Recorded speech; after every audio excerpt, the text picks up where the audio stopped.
Greetings, everyone. So nice to be with you.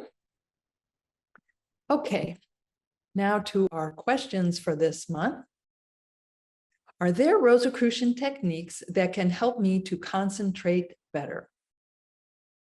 The monographs tell us that concentration is the ability to channel physical, mental, and psychic energies to obtain a specific objective. And there are two major factors that affect our concentration. One is overwhelm, and the other is distractions. So a good way to develop our ability to concentrate is to remove overwhelm and to remove distractions. And we've all experienced this. We've all have experienced overwhelm when there's just too much incoming. And what happens then is our system shuts down. When our physical senses are constantly aroused, it leads to a shutdown. And some things that contribute to overwhelm are too much information, too much to do, and too many things to concentrate on. So we can improve our concentration by being aware of when we're in a state of overwhelm, because it's a natural function. As a part of evolution, we've evolved to shut down when there's too much information coming in. And then distractions are related, but different. Distractions are when we are not necessarily overwhelmed, but our attention is being captured by something else. So we may have something to focus on right in front of us, but other things are getting our attention. And this happens often. Certainly you've experienced this if you've been on the internet, and besides the overwhelm that we can feel, when you go down the rabbit hole, and one thing, you go to a page and then they're selling something or there's a link, and we just keep going down until we're distracted from what our initial goal was. And Rosicrucians have the perfect tool to help us concentrate and to help us address overwhelm and distraction. And that is our Rosicrucian sanctums, the place that we set aside. Typically, we set it aside just for our mystical work. And we can go there even if we just need to settle ourselves. There's no overwhelm in our sanctum. There are no distractions. If we're feeling either of those things, we can just go and meditate for even just a couple of minutes in our Rosicrucian sanctums, and then continue in our sanctum if that's what we're preparing for, or we can even just use our sanctums to settle ourselves down, to reset, and then go and do whatever the mundane activity might be that requires our concentration. So in preparing for our time together today, let's just take a deep breath to slow down and reset. This helps to get us in the moment, addresses any overwhelm or distractions. Take another deep breath. And when you've inhaled, where you feel like your lungs are full, inhale a little bit more. And then exhale slowly, longer than you did the inhalation. That extra breath in, it fills our lungs with so much air that it pops the little alveoli, the little air sacs, which releases any carbon dioxide that we may have building up, carbon monoxide building up, and then that long exhalation releases it. We can also develop our ability to concentrate by concentrating on an image and then looking away and recalling what we saw. and by focusing when listening to music in order to be able to identify the instruments.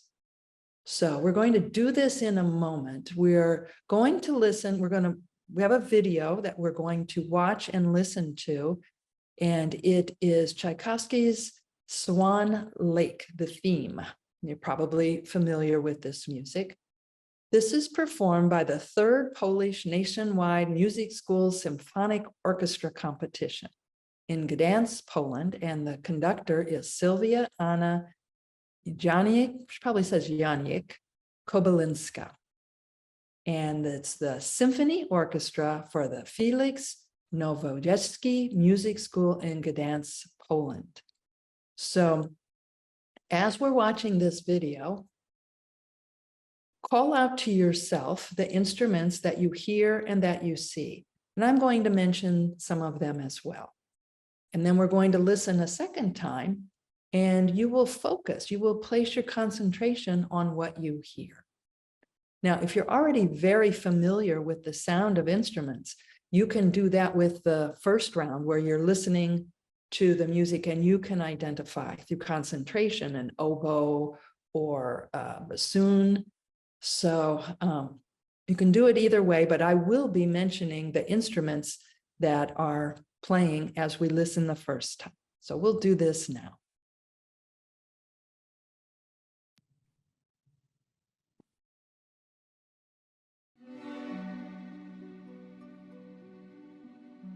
So you hear the violin, the harp, the oboe.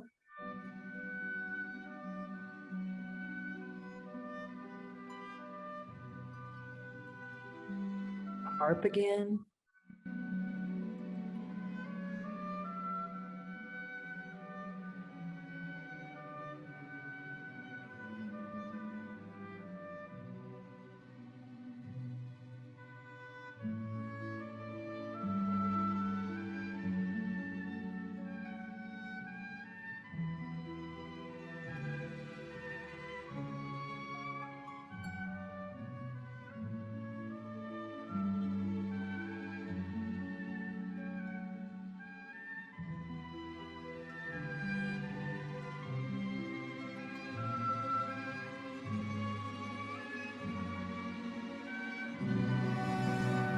Horn,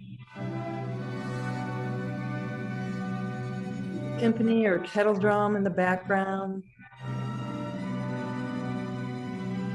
clarinets,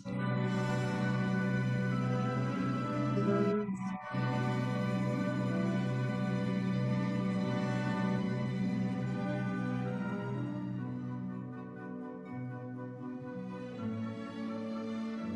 violins, violas,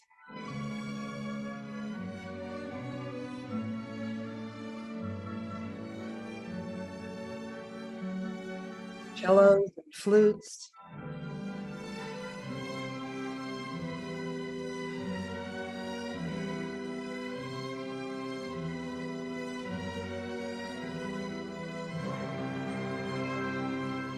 Tuba, trumpet,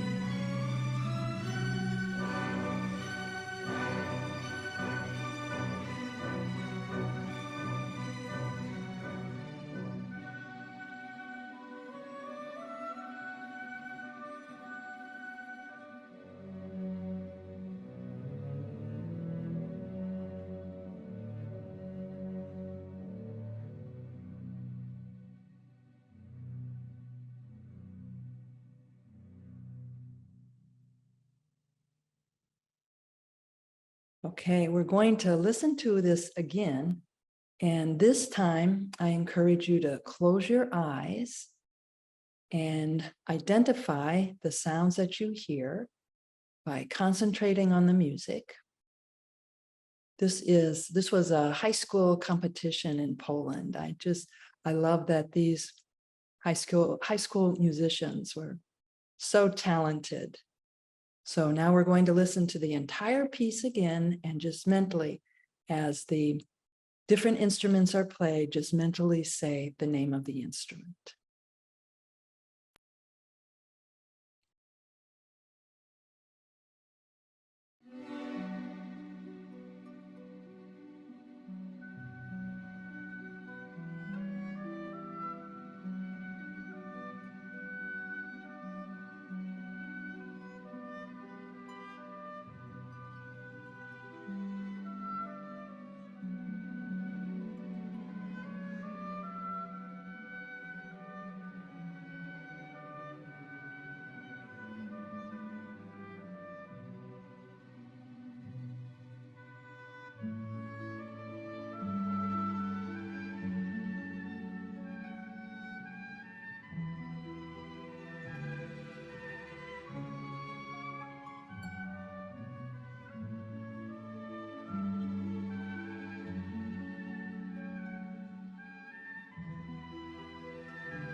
So just make a mental note of how you did. Were you able to concentrate enough to identify some of the different instruments? Now we're going to try another exercise where we develop our concentration by looking at images and being able to recall them. I'm going to share my screen.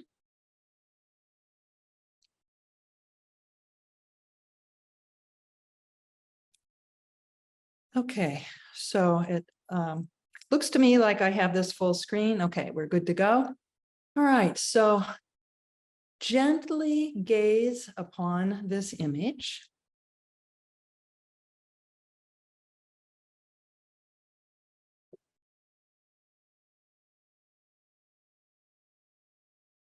And concentrate on what you see.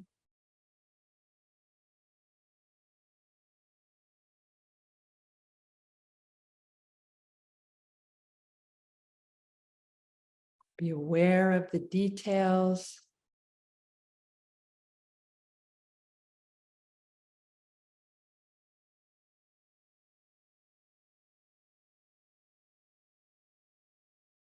Note the feel of this painting, what you think the artist might have wanted to express.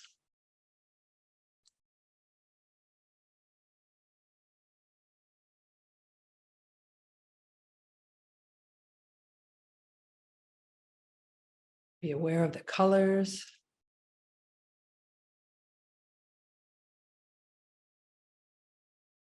Now, in a moment, I'm going to take the image off the screen. I'm going to ask you to recall what you've been concentrating on. So look at any last minute details.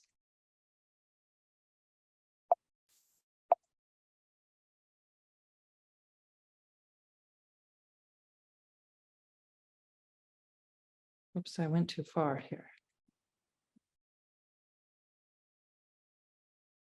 Okay. So with your eyes closed or open, whichever works best for you, recall the details of the painting that you just concentrated on.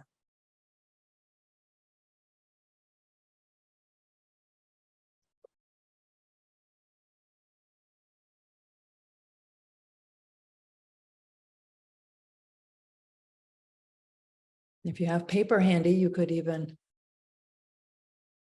draw what you recall of the image, or mentally recreate what you concentrated on.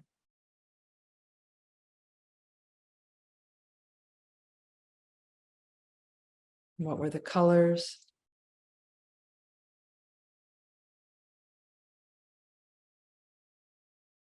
What were the features?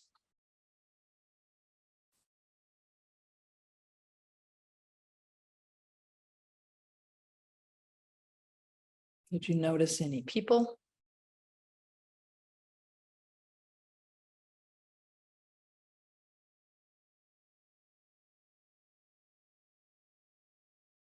Okay. So here is that image again. How did you do? Were you able to recall?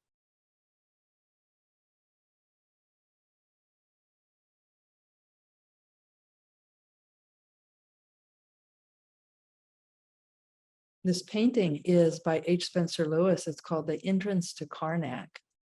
And he painted it during the 1929 Rosicrucian initiatic journey through Egypt.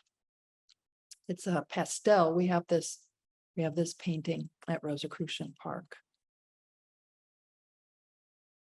So we're going to do this with two more images. Well, let me leave this up here for just a minute. Did you notice the camels in the front and the people with the robes or the galabeyas in the front, and behind the entrance, the columns that are in the background, palm trees, the hieroglyphs on the portal. Okay, so we've got a new image. And again, we're going to gently place our concentration on this image.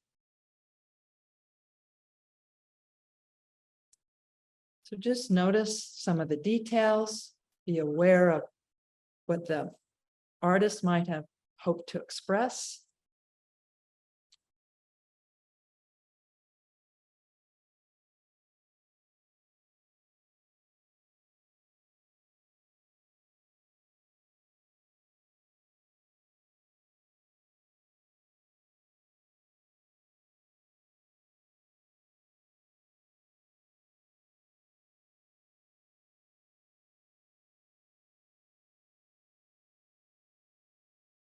What do you notice in the background?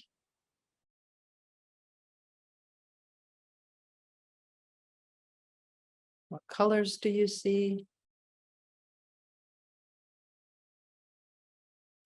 I'm going to share a close-up image as well, so you can see a few more details.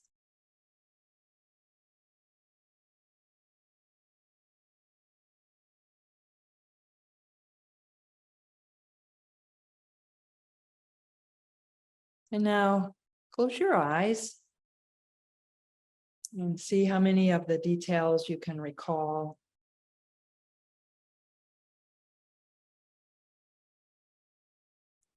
colors.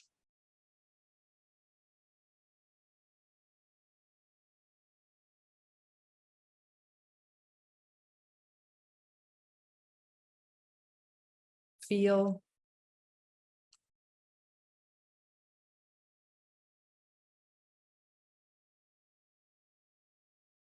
What did you notice about the background?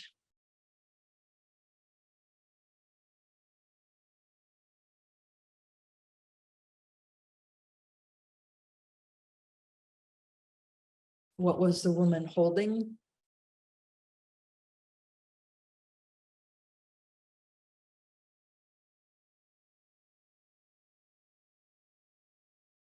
How was she dressed?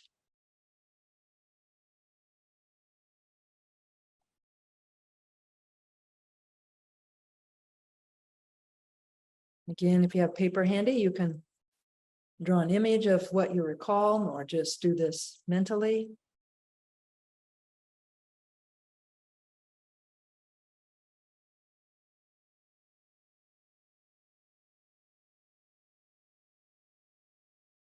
Now we'll show the image on the screen again. This is a painting by the Rosicrucian artist and philosopher and peace activist, Nicholas Roerich. And the woman is holding the banner of peace. The circle with the 3 circles inside, designed by Nicholas Roerich.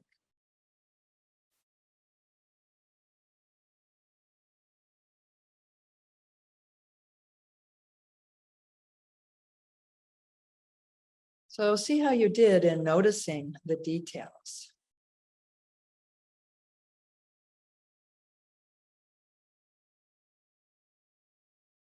Part of this exercise is, of course, related to memory.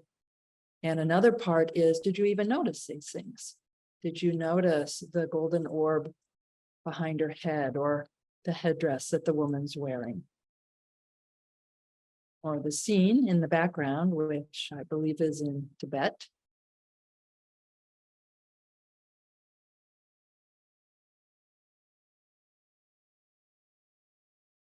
Did you notice the folds in the woman's dress?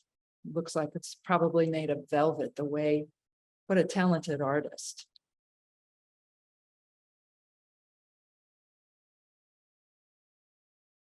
Okay, so we're going to do one more. So concentrate on this image. Notice the details.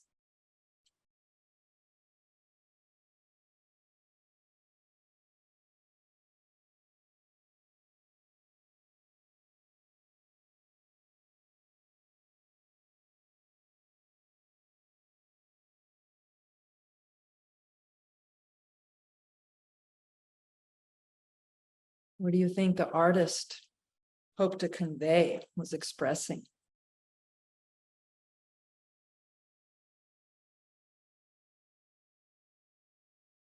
How do you feel when you look at this image?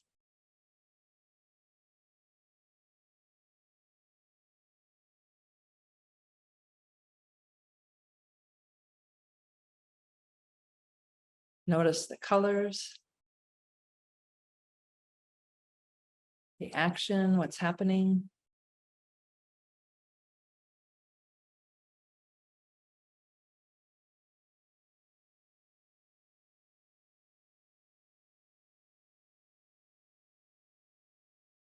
Okay, and now close your eyes and see what you can recall from this.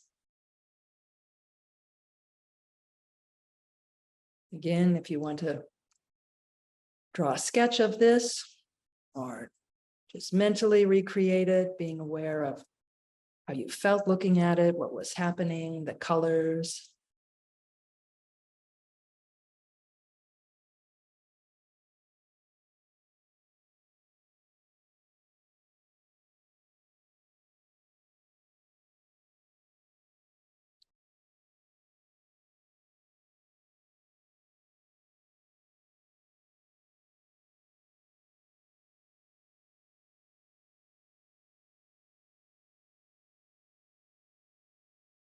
Okay, and now we'll look at this image again.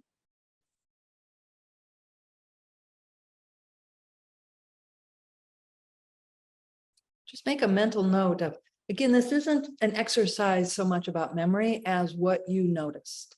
By concentrating, what details did you pick up?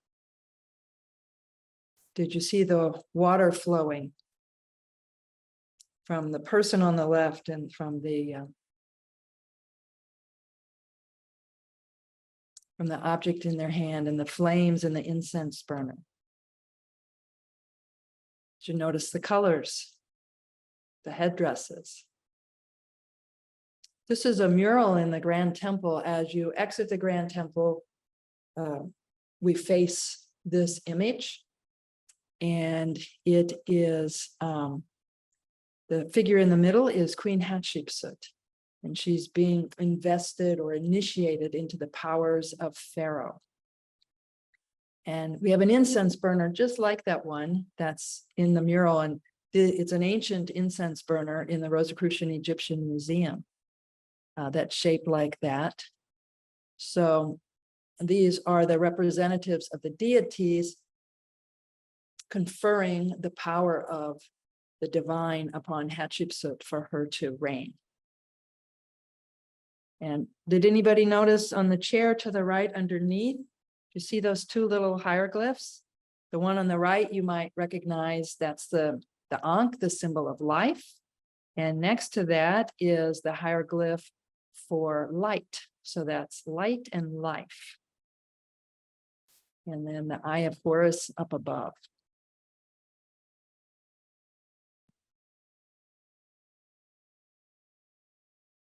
So I'll show these to you just one more time. And again, you can just note how much did you notice when gazing upon these.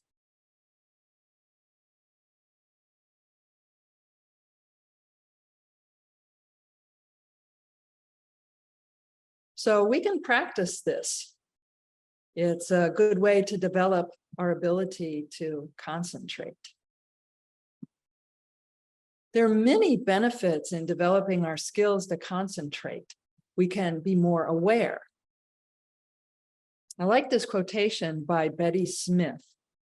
Hold on for just a second here.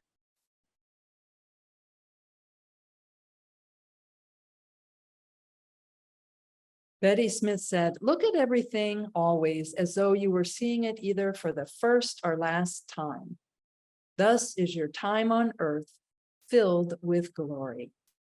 So look at something around you right now and look at it as though it's the very first time you've ever seen this object.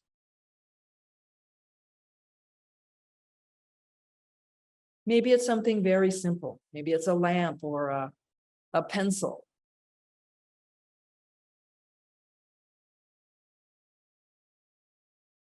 Now look at something else as though you're looking at it for the last time.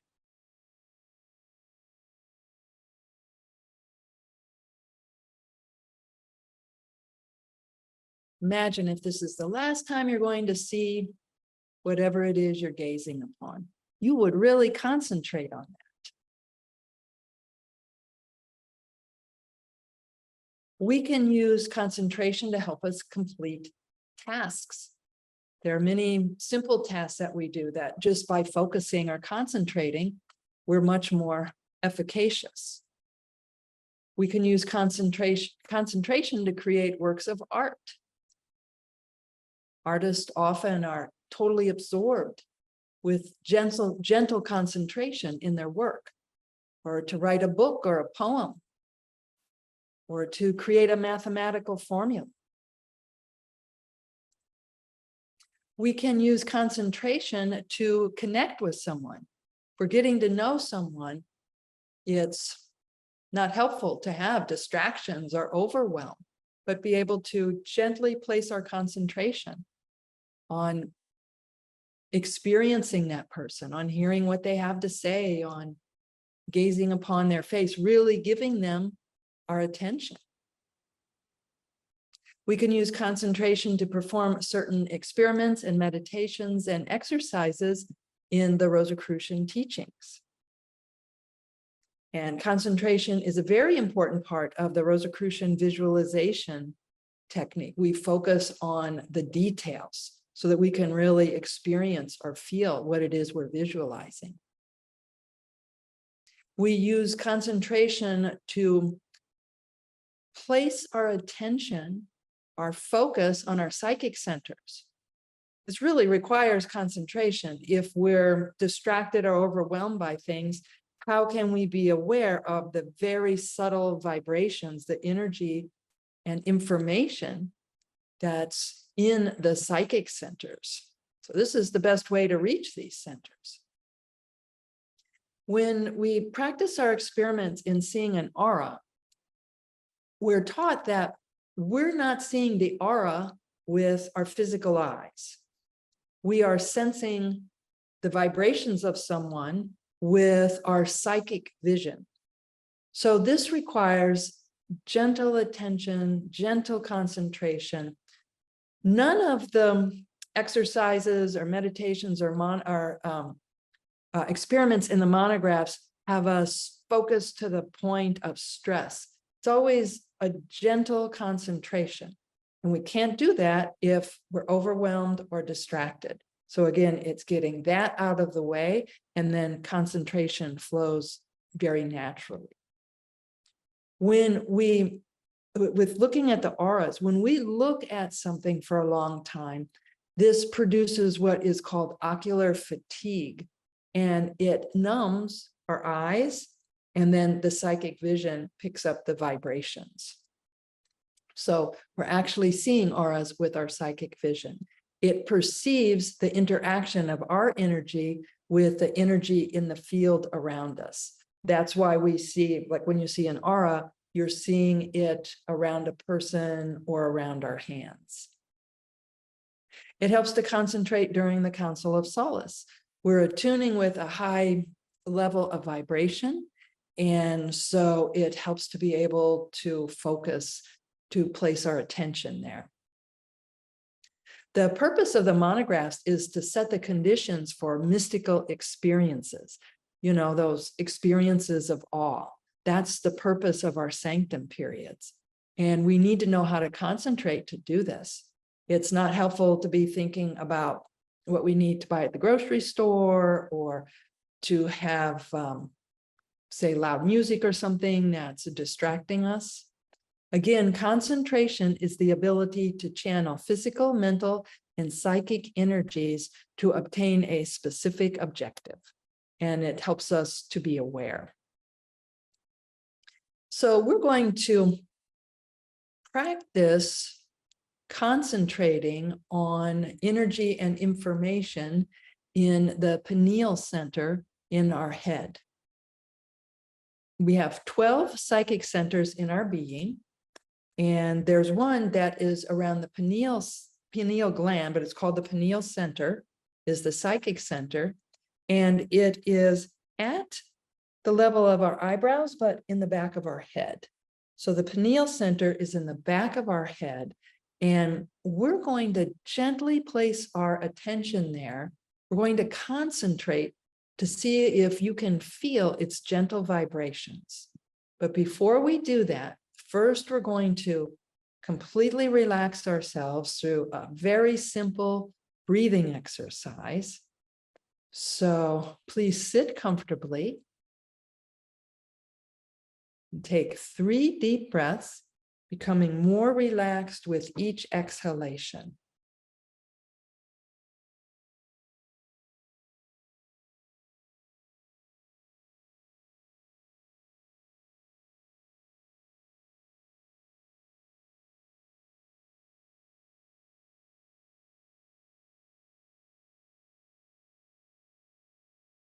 Now, gently place your attention, gently concentrate on the air going in and out of your nostrils as you breathe normally.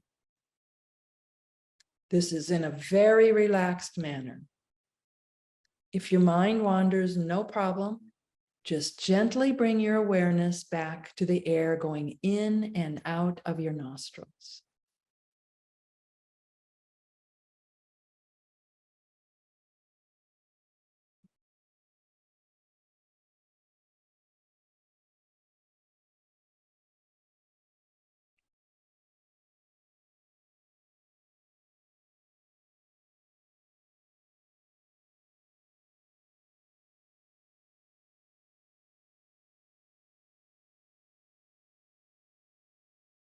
Now, place your finger at the back of your head at the level of your eyebrows. So your finger's touching the back of your head, and it's at the level of where your eyebrows are.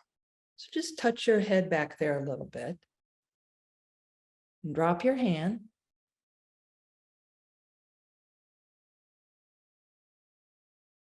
The pineal center is nestled in the back of your brain there. It's a center of energy and information. We're going to intone the vowel sound Om 3 times as we place our awareness in the pineal center.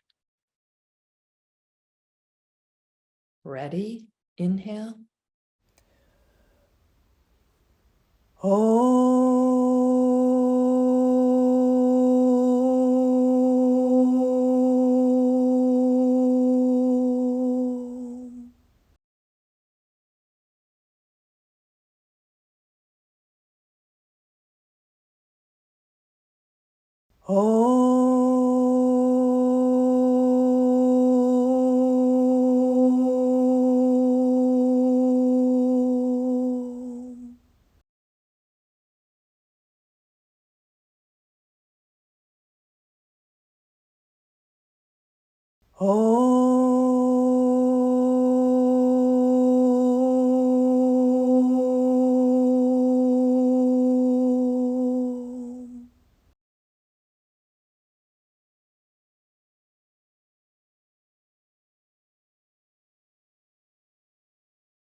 Now gently concentrate on that area in the back of your head, the pineal center.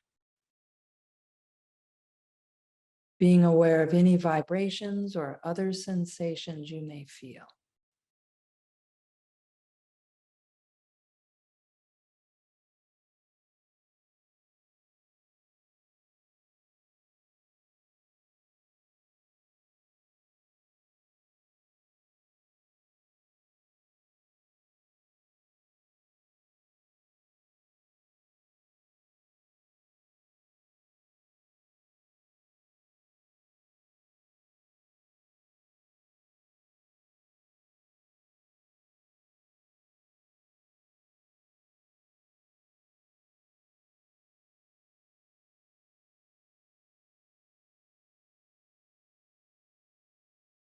And when you're ready, open your eyes.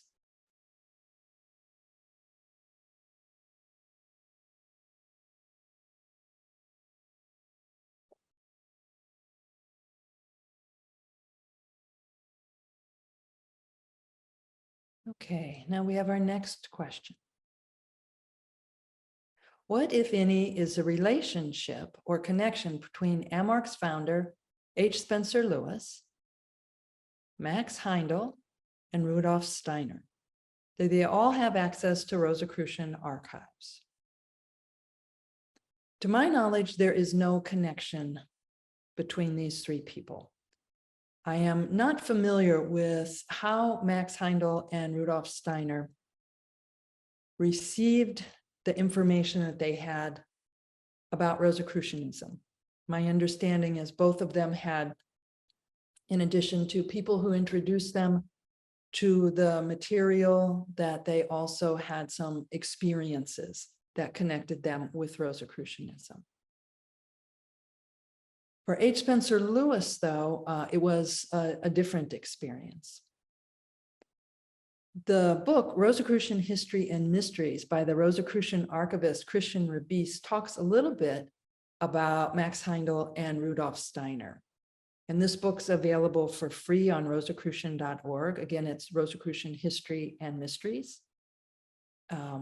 It says, the Theosophical Society had little to do with Rosicrucianism, but promoted instead an esoteric Buddhism. However, it was the source of 2 movements that did draw their inspiration from Rosicrucianism. One of these was created in 1913 by Rudolph Steiner. Like Annie Besant of the Theosophical Society, Steiner, who was the Secretary General of the Swiss and German sections of the Theosophical Society, was quite interested in Rosicrucianism. The subject of many of his lectures between 1904 and 1913 was Rosicrucianism. After his break with Annie Besant, he created in 1913 the Anthroposophical Society, which he regarded as a continuation, a modern metamorphosis of the Rosicrucians. Two groups came from this movement, including the Rosicrucian Fellowship of Max Heindel. H. Spencer Lewis, on the other hand, was initiated into the Rosicrucian tradition in Toulouse, France in 1909. He had had a mystical experience in New York, and he was inspired to seek out the Rosicrucians. So after many tests and trials, he arrived in Toulouse, France, where the Grand Master of the Rosicrucians of Toulouse instructed him to come to a chateau outside of Toulouse, and there he met the imperator of the Rosicrucians, and he was initiated into the Rosicrucian tradition. And when he had this experience in New York, inspiring him to seek out the Rosicrucians, a mystical being had presented to him. And after his initiation with the imperator of the Rosicrucians in Toulouse, after that experience, then he laid down and he had another mystical experience where that spiritual being presented itself to him again and walked him through the same initiation, but on another plane.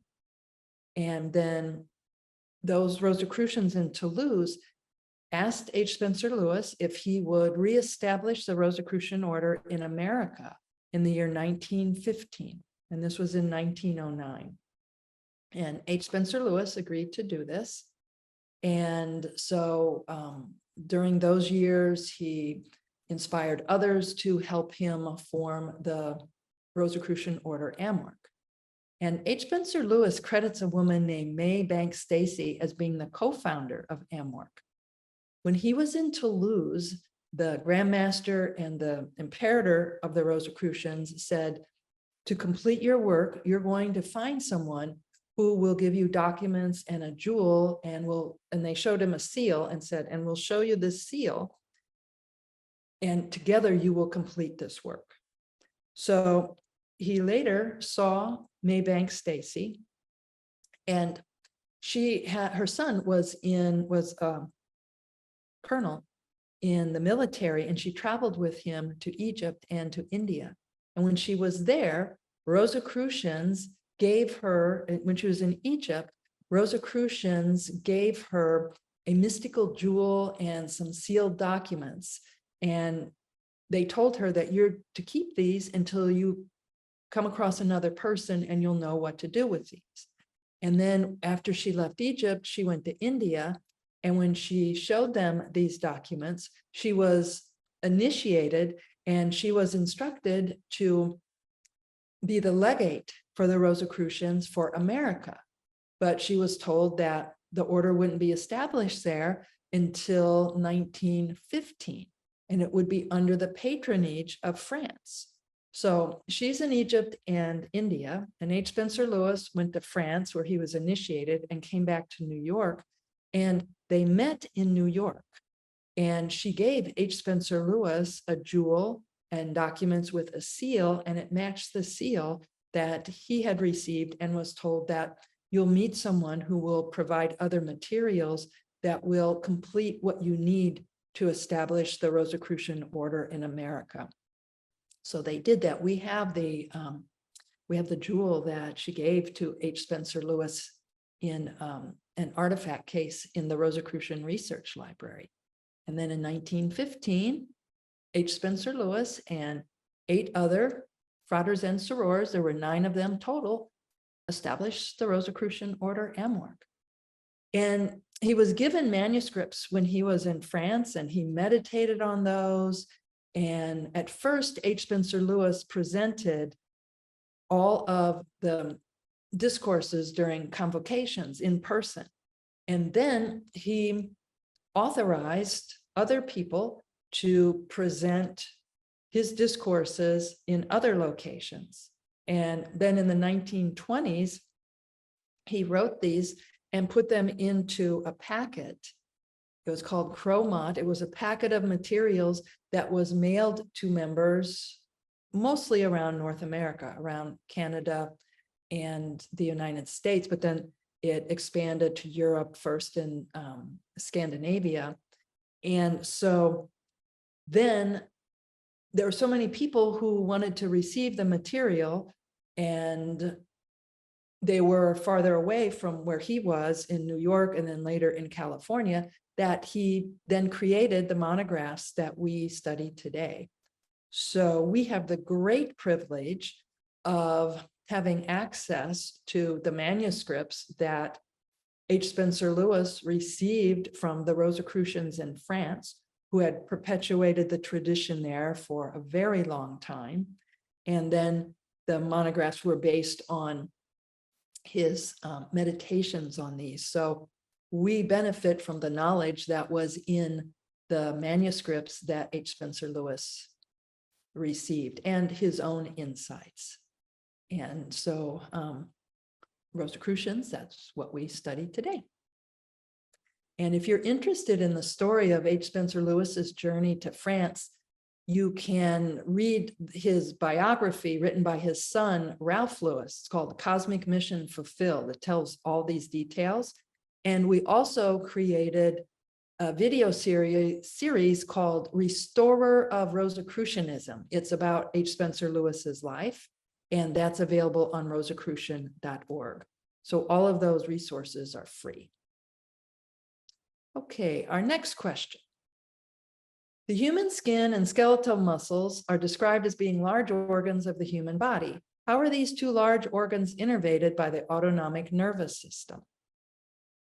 So the skeletal muscle is not innervated by the autonomic nervous system.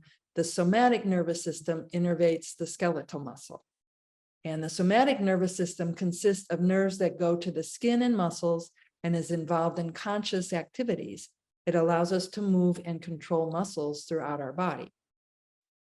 The human skin is a highly specialized organ for receiving sensory information and also to preserve the body's homeostasis. These functions are mediated by small nerve fibers, which are commonly classified into cutaneous A beta, A delta, and C fibers based on their diameter, myelinization, and velocity of conduction of action potentials. So the human skin is a specialized organ for receiving sensory information. Then another part of this question is, our Grand Master has spoken to us a number of times about fascia. I ask, is it also innervated by the autonomic nervous system? And if so, how?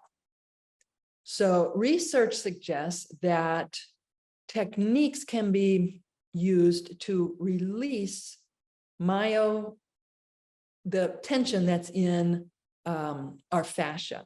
And this includes movements like those that we often do at the end of our teleconferences when we move to music. And these can stimulate the vagus nerve.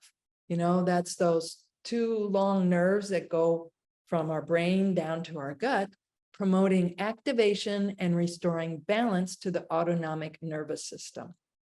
So the fascia has a more direct connection to the autonomic nervous system. This can help shift the body out of the flight or fight response and into a state of relaxation, reducing the negative effects of chronic stress and promoting overall well-being. The autonomic nervous system is composed of ganglia in the central nervous system and ganglia in the periphery. And these are often enfolded in fascia. So fascia is it's either a band or a sheet of connective tissue, which is mostly collagen, under the skin. And it stabilizes and attaches, it encloses and separates muscles and other organs.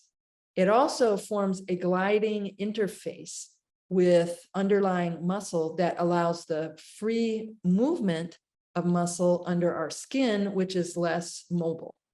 And if we sit in the same position, or if we don't move around a lot, fascia can become stiff. So when we do our movement to music, we're doing non-habitual movements.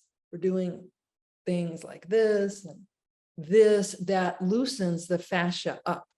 And fascia is one of our richest sensory organs. There was a time when during operations, the fascia would just be cleaned out and discarded.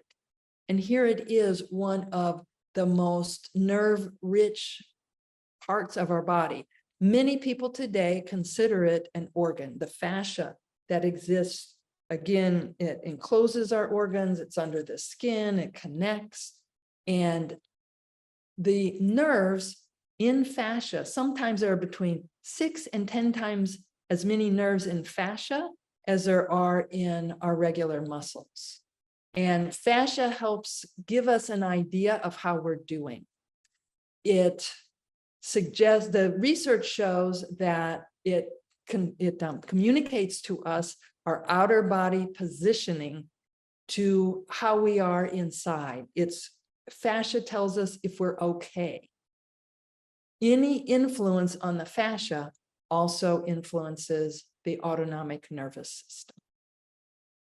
So that's one of many benefits that we have from doing our movement to music. Okay, our next question. What is the relationship between conscience and intuition with respect to the inner self? Conscience and intuition are two concepts often associated with the inner self, but they serve distinct roles and have different relationships to our inner self.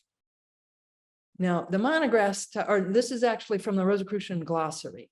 Conscious is the still small voice of the master within, the cosmic mind with its inspiration and urge, the mind of the psychic self. And an early monograph says, one of our greatest enemies is none other than our own ego, for it tends to contradict the voice of our conscience and opposes the positive directives the conscience tries to provide. So conscience, C-O-N-S-C-I-E-N-C-E, refers to a person's internal moral or ethical compass. It is the sense of right and wrong that guides our behaviors and decisions.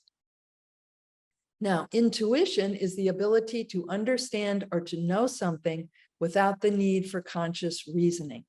Sometimes we call it our gut feeling.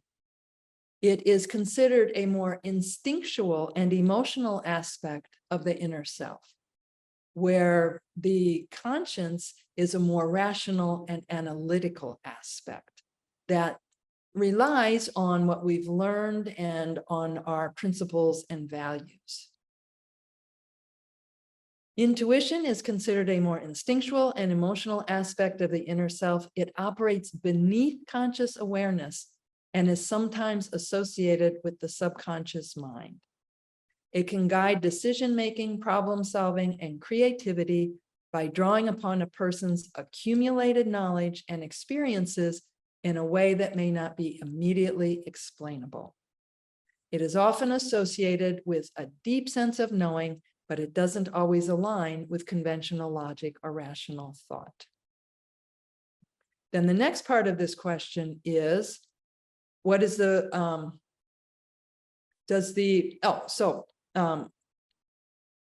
the next part is, does the still small voice of conscience always represent the wisdom of the inner self?